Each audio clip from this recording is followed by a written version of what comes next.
how you can do it too. Let's begin. First of all, you'll need to open your Messenger application and make sure you're on this chat section at the bottom left. Once you're on the chat section, you can see the pencil icon at the top right. You tap on it. Then you tap on the group chat to create a new group. You can pick members from your suggestions or the search for their name.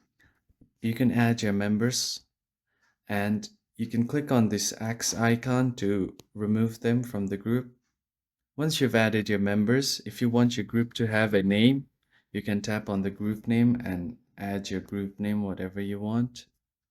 After this, you just hit on create. Now you've created a messenger group and the members will be notified when they are online.